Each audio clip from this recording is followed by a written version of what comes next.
Wallachia, 1462. Ottoman ambassador Hamza Pasha and his men rode toward the castle of Targovekt, confident that the annual tribute would be paid as always. But as they approached the capital, a nauseating smell began to invade the air. At first, they thought it was dead cattle. Then they saw the black silhouettes against the dawn sky. Thousands of wooden stakes rose from the ground like a macabre forest, and upon each one, a human body pierced from rectum to mouth or shoulder, some still, writhing in agony after days of slow suffering. 20,000 decomposing corpses formed a semicircle 3 kilometers around the city. Turks, Bulgarians, Hungarians, Romanians, nationality didn't matter. All had been impaled with surgical precision. Crows covered the bodies like a living shroud, their cawing creating a symphony from hell. In the center of the forest of stakes, sitting on a makeshift throne and eating bread dipped in blood, was him, Vlad Dracula, the son of the dragon, 31 years old with eyes that had seen too much darkness to retain anything of humanity.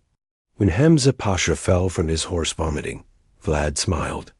"Tell your sultan," he whispered with a voice that seemed to come from the depths of a tomb, "that Wallachia no longer kneels before anyone." This was an open declaration of war. To understand how a Wallachian prince became the nightmare of the most powerful Ottoman empire in the world, we must go back 31 years to a castle in the Carpathians where a child was born under terrible omens. The year was 1431, and Eastern Europe was being slowly devoured by Ottoman expansion. The Byzantine Empire was dying. Christian kingdoms were falling one after another. And in the midst of this slow apocalypse, Vlad was born, second son of Vlad Dracula, Prince of Wallachia. His father was a member of the Order of the Dragon, a military society created to defend Christendom against the Turks, and therefore bore the title Dracula, which means dragon in Romanian. Little Vlad would inherit the diminutive Dracula, son of the dragon, a name that would resonate through the centuries transformed into Dracula. But the child born that winter was not yet a monster. He was just a dark-eyed boy who would soon learn that in this world, mercy was a luxury no one could afford. Wallachia was not a powerful kingdom. It was a buffer state trapped between 3 hungry giants: the Ottoman Empire to the south, the Kingdom of Hungary to the west, and the Principality of Moldavia to the east. Surviving meant playing a deadly game of shifting alliances, calculated betrayals, and tributes that emptied state coffers. Vlad's father played it as well as he could, but in 1442, when Vlad was barely 11 years old, the Ottomans demanded a price no father should pay. Sultan Mehmed II wanted guarantees of Wallachia's loyalty, and those guarantees had names and faces: Vlad Dracula and his younger brother Radu. The father, with tears in his eyes but no other option, handed his 2 sons to the Ottoman Empire as hostages. They were taken to Adrianople, and then to the fortress of Egrigos in Anatolia, where they would spend the next 4 years of their lives.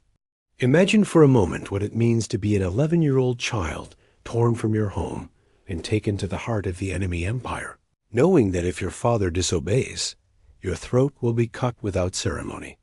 Vlad and Radu were treated with the strange hospitality that the Ottomans reserved for noble hostages. They were not physically tortured, but they were prisoners nonetheless, gilded cages where each day was a reminder of their powerlessness. The 2 brothers reacted in opposite ways to this captivity. Radu, the younger one, blonde-haired and gentle-natured, adapted. He learned Turkish fluently, studied the Quran, made friends among young Ottoman nobles. It's said he even caught the attention of Prince Mehmed, future conqueror of Constantinople, developing a friendship that some chroniclers hint was something deeper.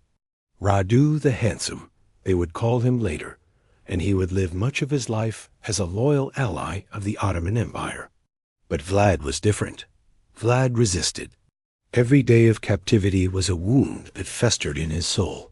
He refused to learn Turkish beyond what was necessary, rejected Islamic teachings, and maintained an icy distance from his captors. The Ottomans tried to break his will with more persuasive methods. They whipped him regularly for insubordination. They locked him in dark cells for days. A Byzantine chronicler relates that once, when Vlad was 13 and refused to bow before an Ottoman official, they hung him by his wrists for hours until his shoulders dislocated. But even while hanging there, guards said his eyes never showed fear, only a hatred so pure it burned like fire. It was during these years of captivity that Vlad witnessed something that would mark his future methodology: impalement. The Ottomans used this form of execution to punish serious crimes, and they did it with terrible efficiency. The victim was stripped and placed on a wooden stake with a blunt tip, not sharp, because the objective was not quick death, but prolonged suffering. The stake entered through the rectum or vagina and was pushed slowly through the body, carefully avoiding vital organs, until it emerged through the shoulder or mouth. The process could take hours, and once impaled, the victim could live entire days while crows tore pieces of flesh from them. Vlad observed these executions with the morbid fascination of someone learning a new language, the language of absolute terror. In 1447, after 4 years of captivity, news arrived that would change everything. Vlad's father and his older brother Mircea had been captured by Wallachian boyars loyal to John Hunyadi, the regent of Hungary. Vlad Dracula was buried alive, the earth packed over his body while he slowly suffocated.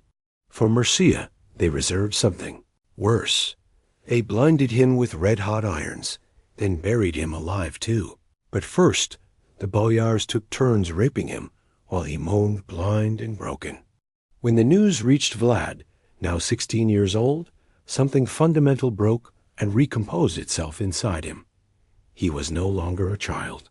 He was a new creature, forged in betrayal and cruelty, whose only purpose would be vengeance. The Ottomans, seeing an opportunity, released him and gave him an army to reclaim the throne of Wallachia. In 1448, Vlad Dracula returned to his homeland, not as a son coming home, but as a storm of blood. His first reign lasted barely 2 months before being expelled by Hungarian forces, but it was enough for everyone to understand that something terrible had returned from Anatolia.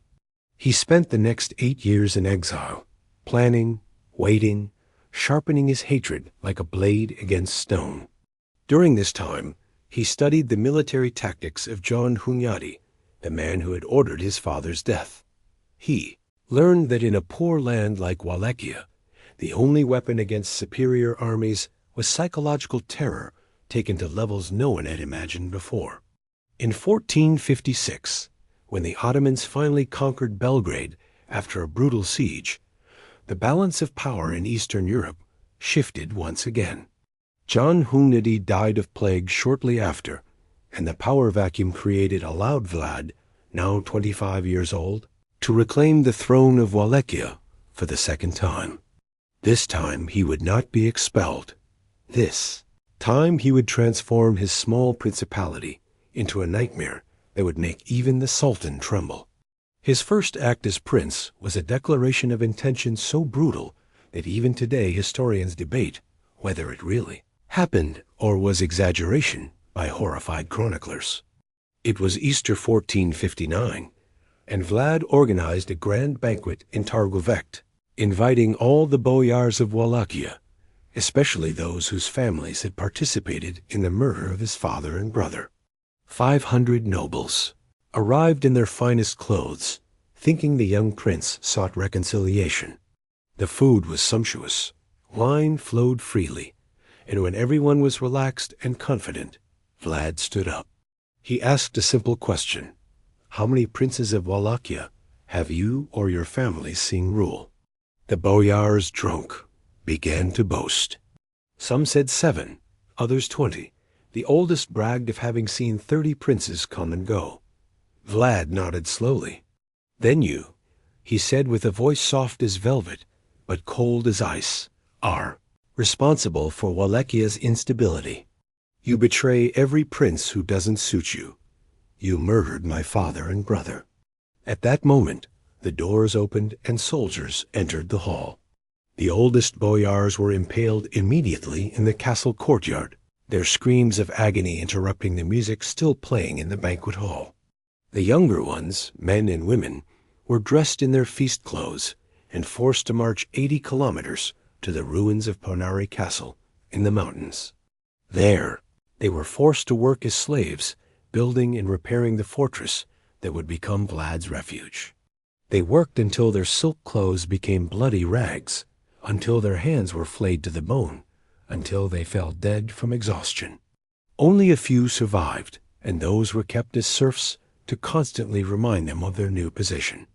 Vlad showed not a shred of remorse. For him, this wasn't cruelty, it was justice. But revenge against the boyars was just the appetizer. The main course would be the Ottoman Empire. For years, Wallachia had paid an annual tribute of 10,000 gold ducats and 500 children for the devshirm, the Ottoman system of recruiting Christian children to convert them into janissaries. Vlad had been one of those victims, and now he absolutely refused to deliver a single child more. In 1459, when Ottoman tax collectors arrived in Targovekt, Vlad received them personally. He asked them politely why they didn't remove their turbans in the prince's presence. The Turks explained it was their religious custom to keep their heads covered. Vlad nodded understandingly. Then he said, "Let those customs be permanent."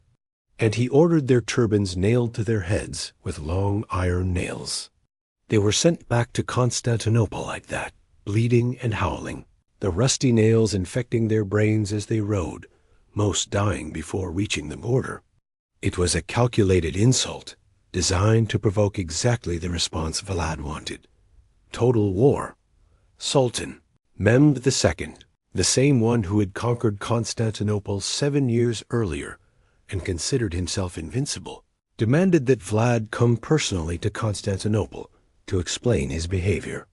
Vlad responded with a letter whose exact content has been lost to history, but chroniclers say it was so offensive that Mehmed flew into such a rage he broke furniture and swore he would personally impale Vlad on the walls of Constantinople.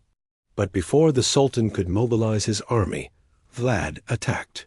First, in the winter of 1461, he crossed the frozen Danube with an army of barely 24,000 men, a ridiculously small force compared to Ottoman power, and began a terror campaign that would pale the atrocities of World War II. He didn't attack fortresses. That would have been suicide. Instead, he attacked villages, towns, and civilian settlements in Ottoman Bulgaria.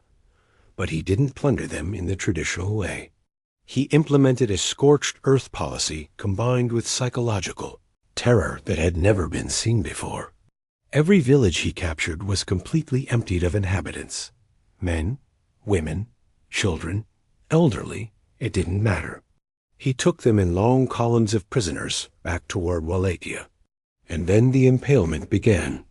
Thousands, tens of thousands of people were impaled.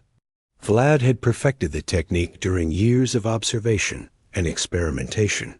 He knew exactly how to insert the stake to avoid vital organs, how to grease the tip with oil so it entered more easily but not too quickly, how to place a small support under the victim's feet so their own weight would pierce them gradually.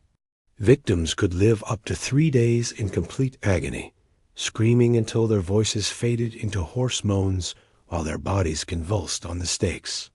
A Turkish chronicler who survived the campaign wrote, "He doesn't just kill. He turns death into a spectacle, into a macabre art where each scream is a note in his symphony of terror."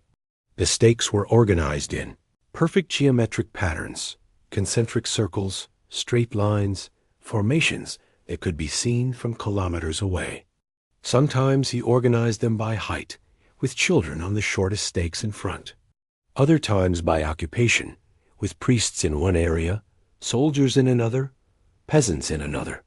It was terror with architecture. For 3 months, Vlad ravaged the south of the Danube.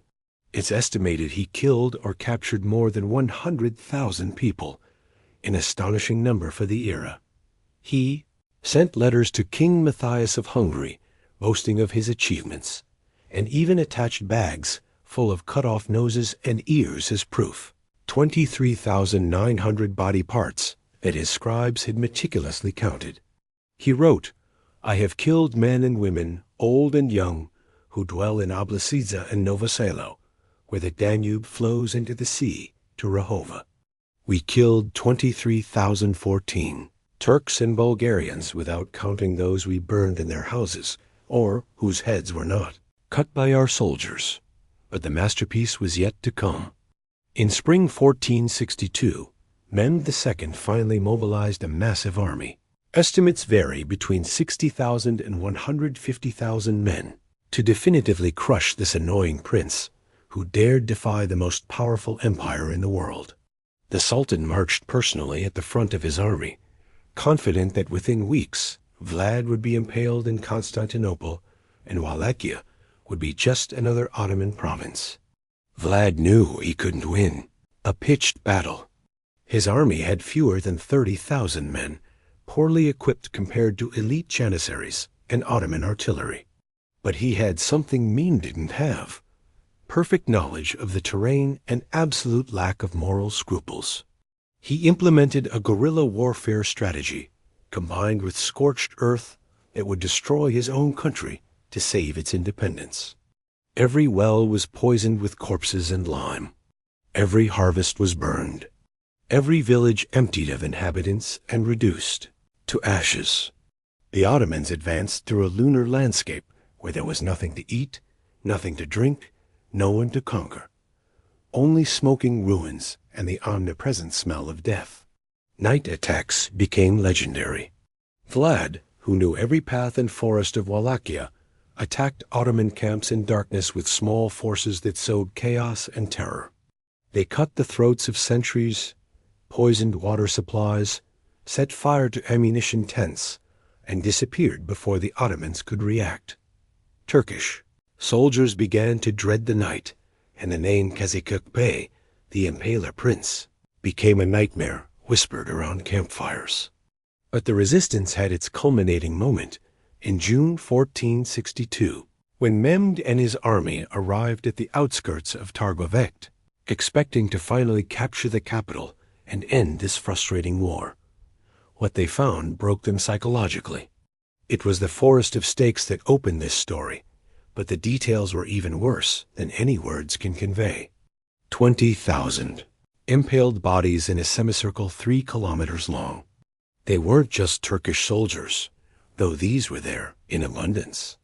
There were also Bulgarian, Greek, Hungarian prisoners, even Wallachians that Vlad considered traitors.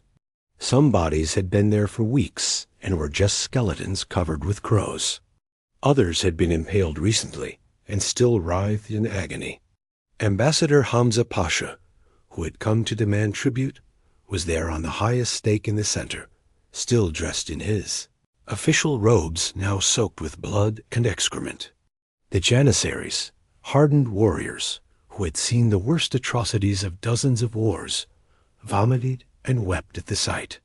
Mehmed himself, the conqueror of Constantinople, the man who had converted Hagia Sophia into a mosque, stood paralyzed on his horse, staring fixedly at the forest of death that stretched before him. A chronicler who was present wrote, "The Sultan, seeing the multitude of impaled men, was filled with amazement, and said it was not possible to take the land from a man who does such great things, who knows how to govern his people and his enemies in this way." He also said that a man who does so many terrible things deserves respect. The smell was indescribable. Thousands of bodies decomposing under the June sun created a miasma so dense that Ottoman soldiers had to cover their noses and mouths with vinegar-soaked rags just to approach. And in the midst of all this, Vlad had left a message nailed on a special stake, written in perfect Turkish, that said, "This is the harvest sown by those who invade lands that don't belong to them. Come, reap your fruits." The morale of the Ottoman army collapsed completely. Soldiers murmured they were fighting not against a man, but against a demon sent by God to punish them. Dysentery and plague began to spread through the camp due to poisoned water and air contaminated by corpses. Mehmed, for the first time in his military career, considered retreat. But before doing so, he attempted one last assault on Ponari Castle, Vlad's mountain fortress. The castle was built on a cliff so steep it was practically impregnable, and Vlad defended it with every dirty trick he knew. They rolled rocks and burning logs down the slopes onto attackers. They threw hives of furious bees. They poured boiling oil and liquid tar. But the most demonic act came when the Ottomans finally broke through the outer defenses after days of siege. They found that Vlad had filled the lower rooms of the castle with Turkish prisoners, then sealed the doors and set the building on fire from inside. Ottoman soldiers heard the screams of their countrymen burning alive inside the fortress while trying to break down the doors to rescue them. When they finally got in, the heat was so intense it melted the metal and armor.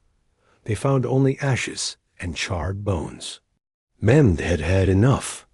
In July 1462, he ordered the retreat, something almost unprecedented for the Ottoman army. But before leaving, he played one last card. He had brought with him Radu, Vlad's younger brother, who had remained loyal to the Ottoman Empire. Radu was proclaimed Prince of Wallachia by the Ottomans, creating a civil war between the two brothers. This family betrayal was what finally defeated Vlad, not Ottoman military force. The Wallachia boyars, terrorized by Vlad's years of terror, and tempted by Ottoman promises of stability under Radu, began to defect. Vlad's army disintegrated from within. In August 1462, Vlad fled to Hungary, seeking help from King Matthias Corvinus. But Matthias, who had received money from the Pope specifically to support Vlad in his war against the Turks, betrayed him.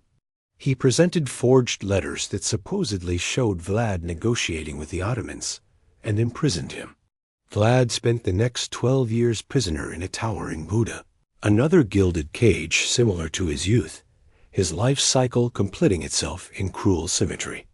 But even in prison, stories about his cruelty continued to grow. Guards reported he captured mice, birds, and insects in his cell, and impaled them on small stakes he made from wood splinters. He was so consumed by impalement that he couldn't stop practicing it even with tiny creatures. He had become what he practiced, until the technique and the man were indistinguishable. In 1474, after Radu's death, Vlad was released and briefly restored to the throne of Wallachia with Hungarian support, but his third reign would last only 2 months. In December 1476, during a battle against the Turks near Bucharest, Vlad was killed. The exact circumstances of his death remain in dispute. Some say he was betrayed by his own boyars, who stabbed him in the back. Others that he died fighting heroically against a group of janissaries. A third version, perhaps the most ironic, says he was impaled by his own soldiers, who mistook him for a Turk in the confusion of battle. His head was cut off and sent to Constantinople, where Mehmed, who had died 4 years earlier, couldn't enjoy his revenge. The new Sultan Bayezid displayed Vlad's head on a stake on the city walls, a final irony. The impaler was impaled, at least in part. His body was supposedly buried in Snegov Monastery, on an island in the middle of a lake. But when archaeologists opened the tomb in the 20th century, it was empty. Some say the monks moved the body to protect it from desecrators. Others whisper that Vlad never really died, that he still walks the mountains of Wallachia on moonless nights.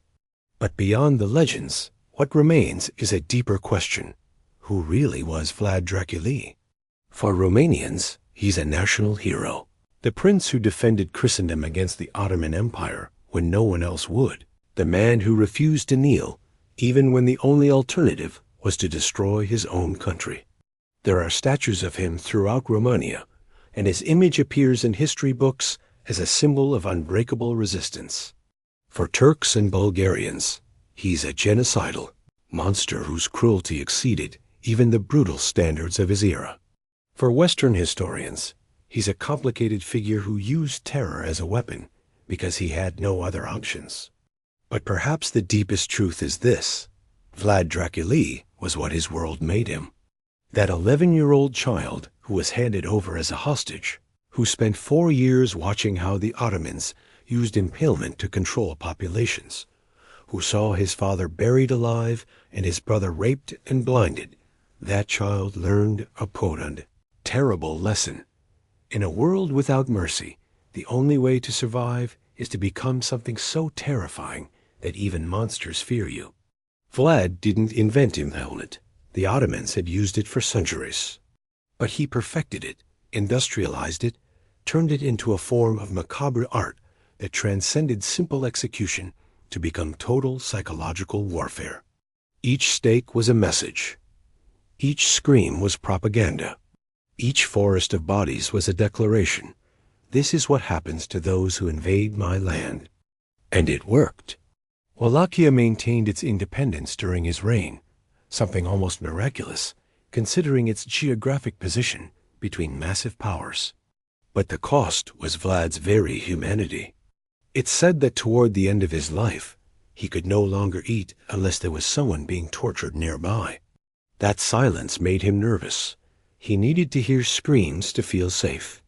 That he spent entire nights without sleeping, walking the corridors of his castle, talking to the shadows of those he had killed.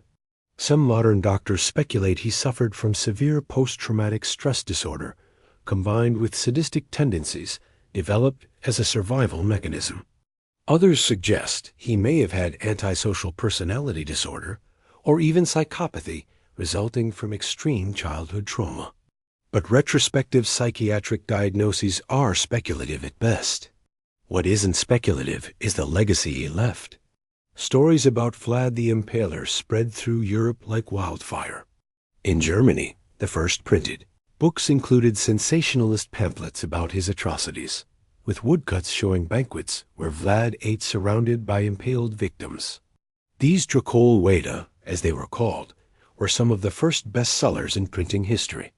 400 years later, an Irish writer named Bram Stoker would read these stories and be fascinated. He would take the name Dracula, the association with blood and cruelty, the location in Transylvania, and create literature's most famous vampire. But Stoker's Dracula, despite all his supernatural monstrosity, is actually less terrifying than the real man. Because Vlad didn't need fangs or immortality to sow terror. He only needed wooden stakes and a willingness to do things other men couldn't even imagine. And that brings us to the final question. Was Vlad Dracula evil or simply pragmatic? It's easy from our 21st century, sitting in the comfort of societies where law is generally respected and human rights are at least a recognized ideal, to judge Vlad as a psychopathic monster. But place yourself in his position for a moment. You're 11 years old, and you're torn from your family and taken as a hostage to the enemy empire's capital. You spend 4 years watching people tortured and executed in unimaginable ways. You return home only to discover your father and brother were killed in the most humiliating ways possible by people who should have been loyal to them. You inherit a small, poor country trapped between superpowers that see it as plunder that can be taken at any moment. Every neighbor is a potential enemy. Every noble in your own court is a traitor in waiting. You don't have a large army. You don't have wealth. You don't have reliable allies. The only thing you have is your will and your willingness to do what no one else will. In that context, mass impalement isn't gratuitous sadism, it's military strategy.